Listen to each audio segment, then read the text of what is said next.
அப்புறம் ஒரு ஹாரர் எபிசோட்ஸ்ல பாக்குறோம். இந்த எபிசோட்ல என்ன கதை அப்படின்னா, நம்ம சின்கோச்சன் நம்ம சின்சானோட தாத்தா வீட்டுக்கு வந்திருப்பா. அதுக்கப்புறம் அங்க இடத்துல என்ன நடந்துச்சு, நம்ம சின்சான்லாம் எப்படி அந்த இடத்துக்கு வந்தோம் அப்படிங்கறதா இந்த ஸ்டோரி. இந்த ஸ்டோரியை பார்க்கறதுக்கு முன்னாடி உங்களுக்கு சின்சான் பிடிக்கும் அப்படின்னா வீடியோ லைக் பண்ணி மறக்காம சப்ஸ்கிரைப் பண்ணி அந்த பெல் ஐகானை ஆல்ல போட்டு வச்சுக்கோங்க.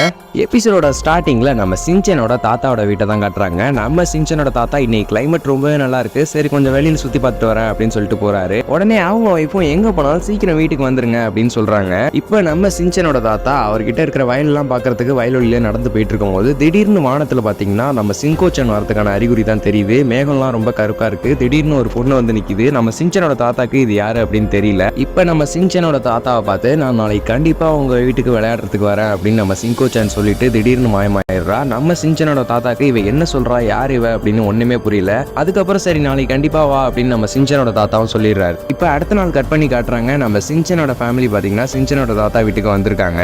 காருக்குள்ளார நம்ம ஹீமாவரி ஒரு பொம்மையை வச்சு விளையாண்டுட்டு இருக்கா. இந்த பொம்மையை பார்த்தாலே தெரியுது நம்ம சின்கோச்சன் கொடுத்த பொம்மை தான் இது. இந்த பொம்மையை வச்சுதான் நம்ம சின்கோச்சன் நாளைக்கு வரேன்னு சொல்லியிருக்கோம் என்னமோ. இப்போ நம்ம சின்சான் பாத்தீங்கன்னா ஹாய் தாத்தா அப்படின்னு சொல்லிட்டு இருக்கான். திடீர்னு இந்த இடத்துல நம்ம சின்கோச்சனும் வந்து நின்றுட்டு இருக்கா. சின்கோச்சன் இந்த இடத்துல ஒரு ஹாரான சிரிப்பை சிரிச்சுக்கிட்டு நான் தான் உங்கள்கிட்ட நேத்தியே வரேன்னு சொன்னேன்ல அப்படின்னு சொல்லிட்டு இருக்கா நம்ம சின்சானோட தாத்தா கிட்ட. இப்போ இவங்க எல்லாரும் சேர்ந்து டீ குடிச்சிட்டு இருக்காங்க. நம்ம ஹீமாவரி திரும்பி நம்ம சின்கோச்சன் கொடுத்த பொம்மையை வச்சு ரொம்ப ஹாப்பியா விளையாண்டுட்டு இருக்கா. நம்ம சின்சானோட தாத்தா நம்ம சின்சான் அப்புறம் சின்கோச்சன் மட்டும் தனியா ஒரு இடத்த சுத்தி பார்க்கறதுக்கு போய்கிட்டு இருக்காங்க. இப்ப நம்ம சின்சான் சின்கோச்சன் கிட்ட நாங்க வரது உனக்கு எப்படி தெரியும் அப்படின்னு கேட்டதுக்கு நம்ம சின்கோச்சன் அதெல்லாம் அப்படிதான் அப்படின்னு சொல்லி மழுப்பிக்கிட்டு இருக்கா. திடீர்னு நம்ம சின்சானோட தாத்தா பாத்தீங்கன்னா ஒரு பிளாஷ்பேக் ஸ்டோரியை சொல்ல ஆரம்பிக்கிறாரு. நான் சின்ன வயசா இருக்கும்போது இந்த இடத்துக்கு நிறைய தாட்டி வந்திருக்கேன். அப்ப என் கூட ஒரு பொண்ணு விளையாடும் அப்படின்னு சொல்றாரு. அந்த பொண்ணோட போட்டோ பார்க்கறதுக்கு நம்ம சின்கோச்சன் மாதிரியே இருக்கு. அதாவது நம்ம சின்சானோட தாத்தா சின்ன வயசுல இருக்கும் போதே நம்ம சின்கோச்சன் அந்த இடத்துக்கு போய் அவரோட விளையாண்டு இருக்கா.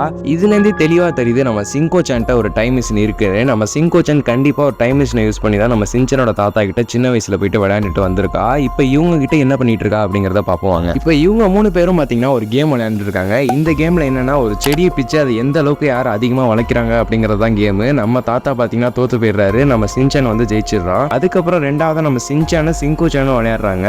இதுலயும் நம்ம தலைவர் சின்சான் ஜெயிச்சதுக்கு அப்புறம் காத்துல ஒரு பூ வந்து பறந்து வருது. இதை நம்ம சின்சானும் ஆச்சரியமா பாத்துட்டு இருக்காங்க. இந்த நேரத்துல நம்ம சின்சானோட தாத்தா பாத்தீங்கன்னா ஒரு பூ வச்சு ஒரு மாலையாட்டம் வந்து கட்டிட்டு இருக்காரு. இதை கட்டிக்கிட்டு இருக்கும் போதே நம்ம சின்சானோட தாத்தா இந்த பொண்ணு யாரு எங்கிருந்து வந்திருப்பா அப்படின்னு ரொம்ப நேரம் யோசிச்சுக்கிட்டே இருக்காரு. அதுக்கப்புறம் அந்த பூவை நம்ம சின்கோச்சன் தலையில வந்து பாட்டி விட்டு ரொம்ப அழகா இருக்க அப்படின்னு சொல்லிட்டு இருக்காரு. நம்ம சின்சானோட தாத்தா சின்சானை கூப்பிட்டு நம்ம சின்கோச்சன்ட்ட ஏதோ ஒரு மர்மம் இருக்கு, அவளை நான் சின்ன வயசுல இருக்கும் போதே பார்த்திருக்கேன், இப்பயும் அதே மூஞ்சோட நம்ம என் கூட வந்து விளையாண்டுட்டு இருக்கா, இது எப்படின்னு எனக்கு புரியல அப்படின்னு சொல்லிட்டு இருக்காரு. இதை நினைச்சு நம்ம சின்சானோட தாத்தா ரொம்பவே பயந்தும் போயிருக்காரு. சின்கோச்சன் இல்லாதப்பதான் நம்ம சின்சானோட தாத்தா இதெல்லாம் சொல்லிட்டு இருப்பாரு. திடீர்னு அந்த இடத்துக்கு நம்ம சின்கோச்சனும் வந்துருவா. அதுக்கப்புறம் ரொம்பவே இருட்ட ஆரம்பிச்சோன்னா சரி எல்லாரும் வீட்டுக்கு போலாம் அப்படின்னு இவங்க 3 பேருமே வந்து அவங்க வீட்டை நோக்கி நடக்க ஆரம்பிச்சிருவாங்க. இந்த இடத்துல நம்ம சின்சானோட தாத்தா நம்ம சின்கோச்சன்ட்ட ஆமா உன்னோட வீடு எங்க இருக்கு அப்படின்னு கேட்பாரு. கேட்ட உடனே அந்த இடத்துல இருந்து நம்ம சின்கோச்சன் மாயமா மறைஞ்சு போயிடுவா. அவ எந்த மேகத்துல இருந்து வந்தாலோ திரும்பி அதே மேகத்து வழியாவே போயிடுவா. இதை பார்த்து நம்ம சின்சானோட தாத்தா இன்னுமே பயந்துருவாரு. நம்ம சின்சானும் அவர் தாத்தாவும் வீட்டுக்கு போனோம்னா அங்க பாத்தீங்கன்னா அவங்க ஸ்பெஷலா சாப்பாடு செஞ்சு வச்சிருப்பாங்க. இதை அவங்க வந்து இவங்க சாப்பிட்டுட்டு இருக்கக்குள்ளேயே நம்ம சின்சானோட தாத்தாக்கு இன்னுமே வந்து டென்ஷன் அதிகமாயிடும். இப்ப எங்கேருந்து வந்தா எதுக்காக வந்தா ஒண்ணுமே புரியாது. இதே மாதிரிதான் பாக்குற நம்மளுக்குமே இருக்கும். இவ எதுக்காக நம்ம சின்சானோட தாத்தா வந்து மீட் பண்றா, என்ன பண்ணா ஒண்ணுமே புரியல. இந்த எபிசோடு பாத்தீங்கன்னா கொஞ்சம் ஹார்ராவும் மர்மமாவும் இருந்துச்சு. ஆனா இந்த எபிசோட்ல நம்ம சின்கோச்சன்ட்ட ஒரு டைம் மிஷின் இருக்கிறது மட்டும் கன்ஃபார்ம் ஆயிருக்கு. ஓகே, இந்த இடத்துல இந்த வீடியோவை முடிச்சுக்கலாம். இன்னும் வீடியோ லைக் பண்ணாம இருக்கவங்க லைக் பண்ணிட்டு மறக்காம இந்த எபிசோடுக்கு 10க்கு எத்தனை மார்க் கொடுப்பீங்க அப்படிங்கறத கமெண்ட்ஸ்ல சொல்லிடுங்க.